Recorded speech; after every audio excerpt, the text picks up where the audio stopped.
In The Wolverine, the century-old mutant known as Logan is forced to confront his immortality and the monster inside him after being lured into the shadowy underworld of Japan.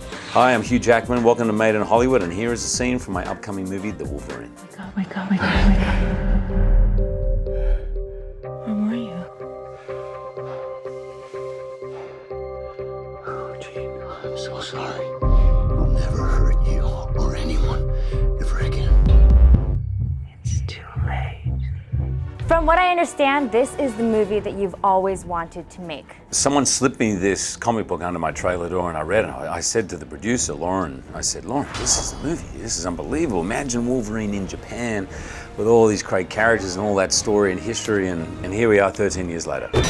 What kind of monster are you? The Wolverine. Persistence is the key. No! You can't hide. Well, Jean Grey comes back in dream-like sequences in this film. So whether she's alive or dead is, is not really relevant anymore to. It's a different kind of universe, and it's imagined maybe in his head or whatever it is. She's there to kind of guide him.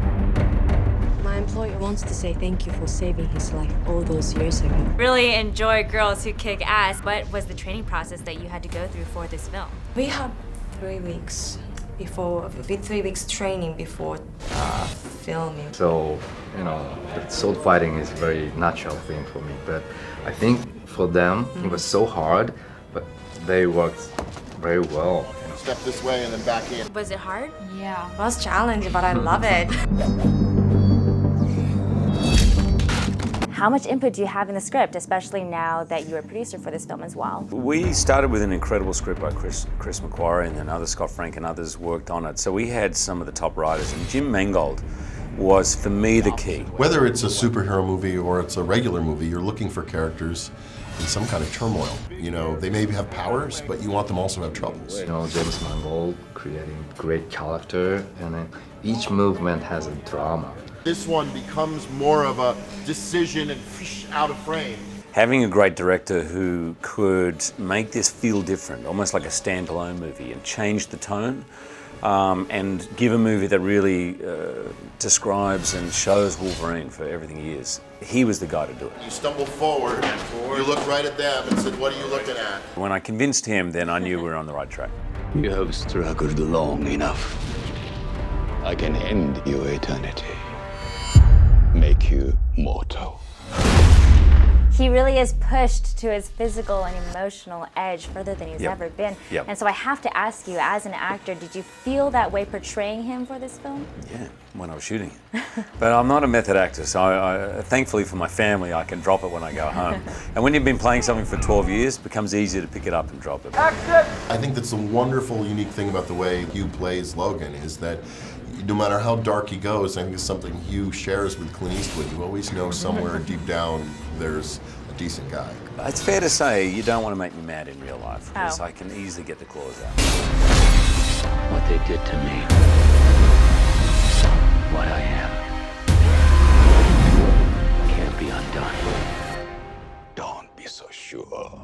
A character like the Wolverine, he has such a dark past and he has so much inner conflict, and I feel like as a director, for you, a character like this is like a gold mine. What I loved about the movie was those ideas about immortality, but also making a movie in Japan. In a way, it almost gave us a chance to kind of do a slight reboot of tone on Wolverine to kind of take him to a new place. A man can't run out of things to live for. So I found this really great quote that I thought worked perfectly for the film, so I wanted to share it with you, and it goes, "Some of the greatest battles will be fought within the silent chambers of your own soul."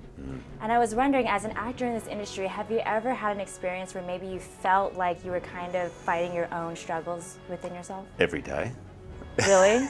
Yeah, no, I think anything artistic, or anything in life really, anything really that is ultimately defining for you or worthwhile has some level of anxiety about it. Whether it's hosting the Oscars live, whether it's doing a role like this when you know there's legions of fans who are really passionate about it. There is a justified anxiety because you want it to be as good as it can be. There have been many times when I've thought that I should stop working because, well, not that it felt like I didn't even have a choice to continue. It's all about endurance. You just have to hang in there and you can't give up.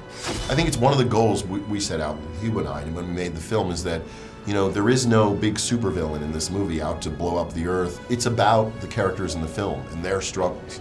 And I think that's, for all of us, that's our struggle in life. Managing that every day is your internal struggle. It's kind of lonely, but no one else can fight it for you, and you have to face that alone. But that's day-to-day life.